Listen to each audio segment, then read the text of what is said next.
Bonjour et bienvenue dans cette vidéo de présentation générale de WordPress, au cours de laquelle nous allons découvrir le panneau d'administration qui s'appelle plus généralement le tableau de bord et qui vous permet de gérer votre site, de le modifier, de créer des articles, de créer des pages, de mettre des images, etc.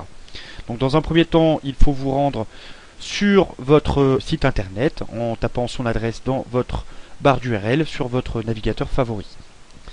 En l'occurrence, pour cette présentation, je me sers d'un site de test.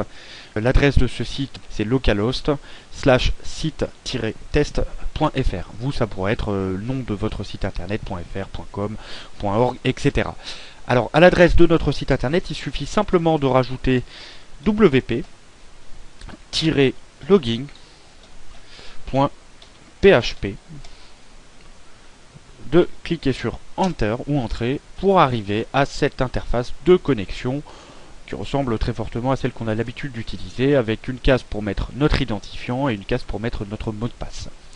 Pour cet exemple, j'ai utilisé l'identifiant admin et le mot de passe 4x1 que je vous déconseille très fortement d'utiliser de votre côté, surtout si votre site est en ligne. Je clique sur Entrée et j'arrive sur le tableau de bord de WordPress. Donc la première chose à noter, c'est que WordPress est décomposé en deux grandes catégories, on va dire. D'une part, vous avez l'interface d'administration, donc qui vous permet de gérer votre site WordPress, qui s'appelle le tableau de bord. Et d'autre part, vous avez votre site internet côté visiteur, en fin de compte, qui est plutôt le front office, qu'on va appeler le front office, qui est votre site internet, que les visiteurs peuvent consulter.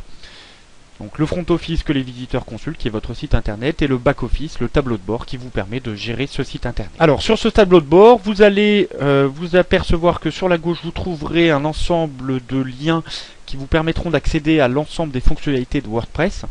Donc pour une présentation rapide, vous avez dans un premier temps l'onglet Accueil du tableau de bord qui vous permet de consulter l'ensemble des informations générales du site. Donc vous avez ici tous les nouveaux articles qui ont été créés, les pages, les catégories, les mots-clés et les commentaires. Vous aurez ici les brouillons enregistrés, donc là en l'occurrence il n'y a pas de brouillon pour l'instant, mais si vous faites un article et que vous ne le publiez pas, c'est-à-dire que vous ne le mettez pas en ligne, il arrivera automatiquement dans les brouillons enregistrés de manière à vous rappeler que vous avez du travail à faire sur un brouillon avant de le publier. Vous aurez ici les différents commentaires. Donc pour ce site d'exemple, on a le commentaire que tout le monde a à l'installation de WordPress. C'est un commentaire générique pour l'exemple. Si vous aviez des commentaires en attente de validation, vous pourriez les consulter ici. Et vous avez ensuite les liens entrants.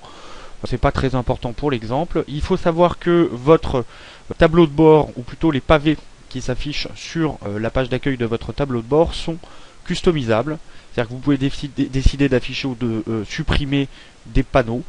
Ça se joue ici. Il suffit en haut à droite de cliquer sur Options de l'écran et de décider d'afficher ou de supprimer des panneaux. Donc moi je l'ai déjà configuré, mais par exemple si on ne souhaitait pas voir s'afficher le panneau aujourd'hui, il suffirait de décocher la case aujourd'hui et on voit que le panneau a disparu. Bon, c'est un des panneaux les plus importants et les plus intéressants, donc on va le conserver. Par contre, ce qu'on pourra supprimer, par exemple, ce sont les liens entrants. Voilà, parce que pour l'exemple, c'est pas très important. Une fois qu'on a customisé notre tableau de bord, on a déjà une interface qui est beaucoup plus simple sur votre espace de travail. On va découvrir rapidement les différentes fonctionnalités sur la gauche. Donc là, avec article, on accède à tous les articles qu'on a créés. On peut ajouter un article, choisir une catégorie dans laquelle va s'afficher l'article et choisir des mots-clés relatifs à notre article. Médias, c'est là où on va retrouver toutes nos images et nos PDF. Les liens, c'est si on souhaitait créer un lien directement dans le menu du site. Donc là, on voit les liens qui ont été créés, en l'occurrence, sur ce site d'exemple. Les pages, c'est là où on retrouvera toutes nos pages. Donc comme pour les articles, vous aurez la possibilité directement à travers les pages de modifier une page, de créer une nouvelle page. Les commentaires, vous retrouverez ici tous les commentaires en attente de validation, validés ou placés dans les indésirables. L'apparence, c'est là où on va choisir le thème. Donc on verra un peu plus tard, pas dans cette vidéo, dans une prochaine vidéo, comment on gère les thèmes de WordPress.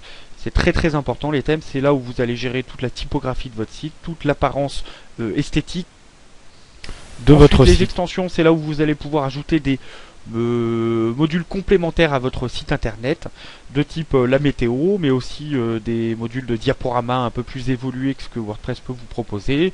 Vous pourrez gérer tout un tas de fonctionnalités supplémentaires que vous pourrez observer sur d'autres sites WordPress, on verra ça un peu plus tard.